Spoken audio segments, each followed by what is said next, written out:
हरे कृष्णा। श्रीमद् भगवद गीता अध्याय 2 सांख्य योग श्लोक 17। अविनाशी तो तद्विद्वेयेन सर्वमिदं ततं विनाशमव्ययस्यास्य न कश्चित् कर्तुमर्हति। श्री कृष्ण भगवान अर्जुन से कहते हैं, जो हमारे सारे शरीर में व्याप्त है, जो सारे शरीर में है, सिर्फ वही अविनाशी है, उसका विनाश नहीं हो सकता। वो जो आत्मा है, वो जो अव्यय आत्मा है, उसका विनाश कदापि नहीं हो सकता। सिर्फ वही एक ऐसी चीज है जो अमर है, सिर्फ वही एक ऐसी चीज है जो सच है, सिर्फ वही एक ऐसी चीज है जो प्रसन्नता है, सरलता है, सच्चाई है, हमारी आत्मा। बाकी सब कुछ अविनाशी है। इस श्लोक को हम कैसे देखें अपने जीवन में? बहुत ही सरलता से देख सकते हैं। जो शरीर हमें मिला हुआ है, भौतिक कार्य कर रहे हैं हम इससे, है ना? इंद्रियां मिली हुई हैं, बस लग गए हैं। एकदम पूरी तरह से भौतिकतावाद हमारे अंदर चलता जा रहा है। ये सब कुछ नष्ट होने वाला है। इससे जो कुछ भी मिल रहा है, चाहे फिर वो खुशी हो, चाहे फिर वो दुख हो, क्योंकि ये खुशी भी तो सच नहीं है। इससे मिलने वाली खुशी क्या अविनाशी है? कभी उसका विनाश नहीं होगा। जैसे ही हमारे इस शरीर का विनाश हो जाएगा, उस खुशी का भी विनाश हो जाएगा। ये जो मिल रहा है दुख, अविनाशी है। ये सब कुछ अविनाशी नहीं है।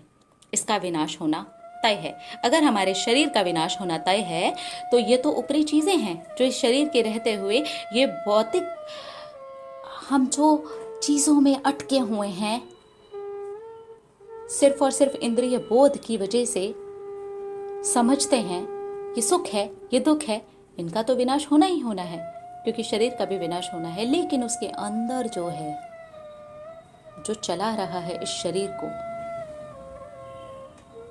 जब डॉक्टर बोल देता है डेड, तब सांस क्यों नहीं लेते हम? एक उंगली भी नहीं चलती हमारी, कुछ नहीं होता। क्यों नहीं होता? क्योंकि अविनाशी निकल गया है शरीर के अंदर से।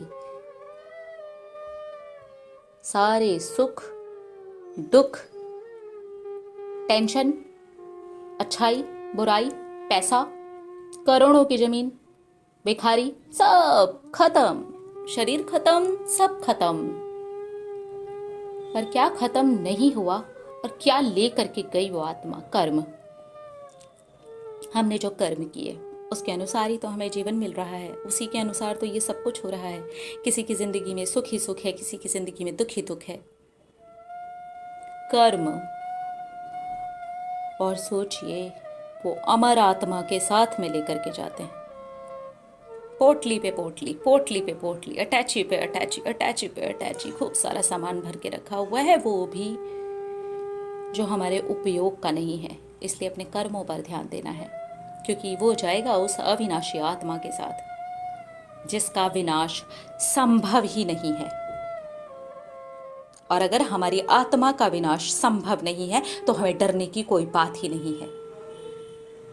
जब हम मर ही नहीं सकते, तो डरने की क्या बात है? ये सारी चीजें क्यों चल रही हैं? क्योंकि हम डरते हैं। ये सुख ना मिला तो, ये दुख मिल गया तो। हर चीज में डर है। आज की डेट में तो भगवान की पूजा तक में डर है। हर चीज में डर है। खुशी में भी डर है, सुख में भी डर है। लेकिन सच्ची खुशी क्या है?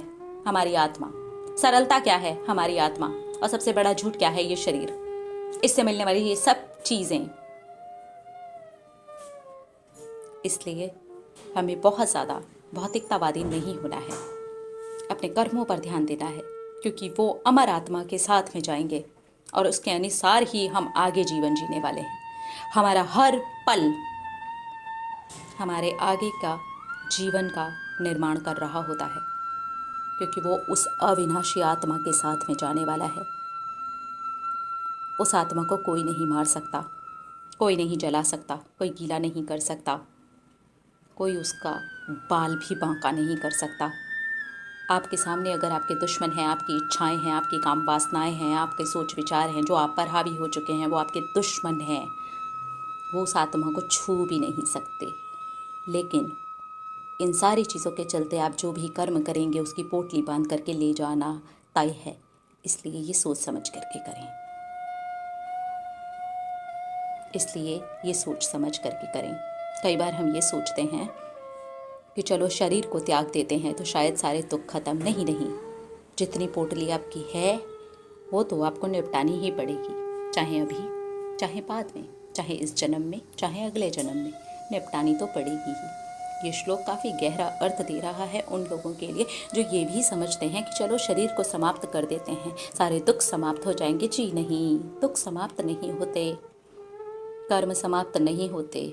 आपकी पोटली में जो कुछ भी भरा है आप उसे लाद के आगे और आगे और आगे लेकर के जाने ही वाले हैं। इसलिए लादें तो सोच समझ करके लादें, क्या चाहिए और क्या नहीं चाहिए, क्या सही है और क्या गलत है। ये श्लोक हमें बहुत गहराई से हमारे जीवन के बारे में बता रहा है, हमारी आत्मा के बारे में बता रहा है। हमें अपने इस शरीर से ज़्यादा ये समझना ज़रूरी है, ये तो सिर्फ़ और सिर्फ ऊपर का कपड़ा है, लेकिन अंदर जो है वो इम्पॉर्टेंट है, वो अमर है, उसका अमर होना तय है। ये स्वयं श्री कृष्ण भगवान के शब्द हैं। मिलेंगे अगले श्लोक में और देखेंगे हमारी श्रीमद् भगवत गीता हमें क्या शिक्षा दे रही है। हरे कृष्णा।